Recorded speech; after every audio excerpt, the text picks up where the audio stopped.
շնորհակալություն, դատան լսելով կողմերի դիրքորոշումները, այսպիսի մի միջանկյալ որոշում է կայացնում, խնդրի դատական կարգադրիչների ծառայությանը վերստին հրավիրել շտապբժշկական օգնություն, որպեսզի բժշկական օգնության համապատասխան աշխատակիցները այս հերթապահեն, պատասխանելու դեպքում անմիջապես իրականացնեն բժշկական սպասարկման ուղղված համապատասխան գործառույթները։ Ինչ վերաբերում է նիստը ձգձգելու կամ նմանատիպ բնույթի արտահայտություններին, դատանը ստանալու սույն դատական նիստի ընթացքում նման փաստական նկարագրություն կամ նման փաստական հանգաման առկա չի համարում, հետևաբար նման դիտարկումներ ևս չի կարող իրականացնել, ինչ վերաբերում է պաշտպանության իրացման իրավունքին, ապա մեղադրյալի պաշտպանում և պրոֆեսիոնալ իրավաբաններ, որոնք հնարավորության դեպքում առավելագույնս կարող են իրացնել վերջինիս պաշտպանությունը։ Հետևաբար դատարանը վերստին կրկնում է հարցադրումը գույքային հայցի առնչությամբ դիտարկումներ ունեք հաշվի առնելով, որ գույքային հայց չի ներկայացնում, պաշտպանության կողմին համապատասխան հարցադրում ևս դատարանը չի ներկայացնում։ Դատարանն անցում է կատարում քրեական դատավարության նոստի 318 հոդվածով նախատեսված համաձայնեցման վարույթ դատացված նորից համագործակցության վարույթով դատաքննության հատուկ կարգ կիրառելու հնարավոր միջնորդությունների ներկայացման ու քննությանը։ Հաշվի առնելով, որ ուսումնի միջնորդության ներկայացման հասցեատերը պաշտպանության կողմն է, խնդրեմ հարգել պաշտպանության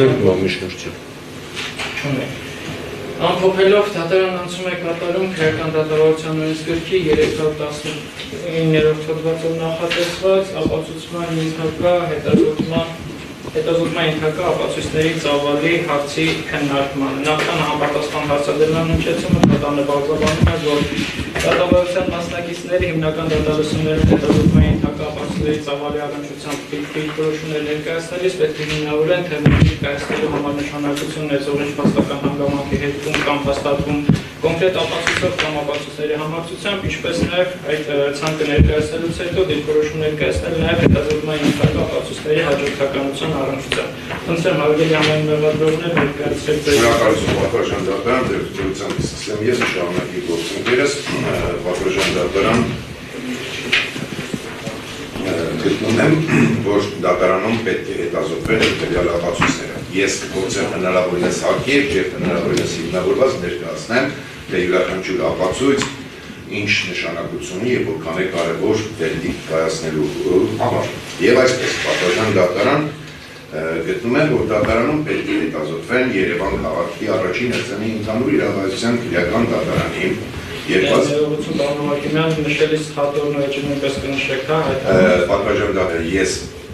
ձեր կոչին կփորձեմ հետևել, եւ քրեական դատավարությունում նման բան չի ներկայացնում, բայց ձեր կոչը ես կլսեմ, որը իմ մոտ նշված լինի, ես անպայման կնշեմ դրան։ Դատարանը տեղյակ է դատավարության օրենսգրքի կարգավորումներից, դրա համար քննարկի կարգով ներկայացնում։ Անպայման, որը իմ մոտ նշված լինի։ 319-ի շրջանակներում բազմաբանման ժամանակ չնշվեց էջի եւ հատորի մասին։ Հասկացա, պատվիրժան դատարան, ես կփորձեմ դրանք նշել։ Շնորհակալություն հարգի առնելով պատվիրժան դատարան ձեր կոչը։ Եվ այսպես, ուրեմն Երևան քաղաքի առաջին հերձանի ընդհանուր իրավասության քրեական դատարանի 2025 թվականի մայիսի 28-ին, ապրիլի 28-ին, հունիսի 23-ին, հունիսի 23-ին, հուլիսի 23-ին, օգոստոսի 21-ին, օգոստոսի 22-ին, սեպտեմբերի 23-ին, 25-ին, ինչպես նաև հոկտեմբերի 7-ի որոշումների հիման վրա, խոսքը վերաբերում է դատարանի համապատասխան որոշումների հիման վրա, Վարդան Ղուկասյանի, Հենրիկ Գասպարյանի և Սևակ Գոմսյանի կողմից օգտագործվող բջջային հեռախոսահամարներում իրականացված թվային, այդ թվում հեռախոսային հաղորդակցության վերահսկում, ինչպես նաև նրանց նկատմամբ իրականացված ներքին դիտում և տեխնիկական միջոցների կիրառմամբ արտաքին դիտում օպերատիվ հետախուզական միջոցառումների զննություն կատարելու վերաբերյալ արձանագրությունները։ Նախապես նշեմ, որ այդ արձանագրությունները համապատասխանաբար տեղակայված են քրեական գործի 6-րդ հատորում, գործ թերթ 1-17, 250-ից 265, 286-ից 300, ինչպես նաև 7-րդ հատոր, գործ թերթ 1-ից 5, 8-ից 24, 35-ից 83, 120-ից 140, 153-ից 171, 251-ից 254 Ես ինչպես արդեն իմ խոսքում նշեցի, այս արձանագրությունները մի քանիսն են, դրանով էլ պայմանավորված ես մի քանի գործեր նշեցի, հիմա անդրադառնամ, թե այս ապացույց է ինչ նշանակություն ունի վերդիկտ կայացնելու համար, ամբողջ հարցը կայանում է նրանում, որ իրականացված այս օպերատիվ հետախուզական միջոցառումների արդյունքում ձեռք են բերել մի շարք փաստական տվյալներ, որոնք ինքնին հիմք են հանդիսացել մեղադրանք ներկայացնելու համար։ Մասնավորապես այս ֆենոմենների արդյունքում են տվյալներ ձեռք բերվել այն մասին, կամ տվյալներ են ձեռք բերվել այն, որ Վարդան Ղուկասյանը առաջին հերթին Հենրիկ Գասպարյանից տեղեկացել է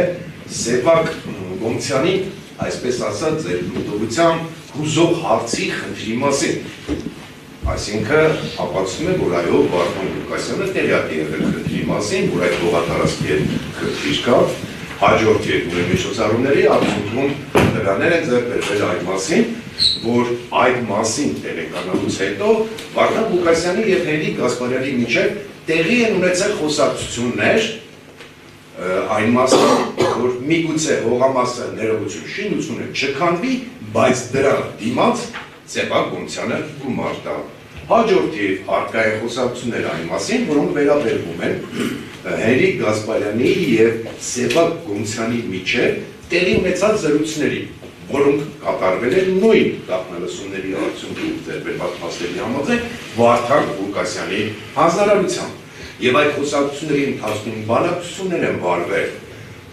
շինությունը չքանդելու եւ ավելի կոնկրետ իբր քանդված ցույց տալու եւ նորից կառուցելու գործընթացի վերաբերյալ եւ տեղի ունեցել սակարկություն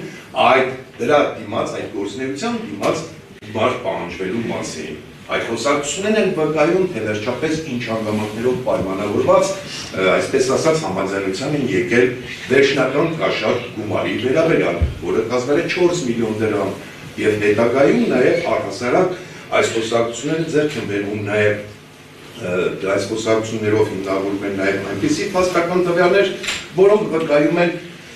այսպես ասած, գումարի դիմաց հանձն առած գործունեություններ իրականացնելու մասին։ Պատվաժան դատարան, իհարկե ես չեմ կարող այս պայմանությամբ ամբողջությամբ ներկայացնել այդ օպերատիվ հետախուզական միջոցառումների արդյունքները ամբողջությամբ, բայց կարծում եմ այս նշածս հանգամանքները արդեն իսկ ինքնին ամբողջությամբ բավարար են արձանագրելու, որ այս փաստերը էական նշանակություն ունեն մեղադրական վերդիկտ կայացնելու համար։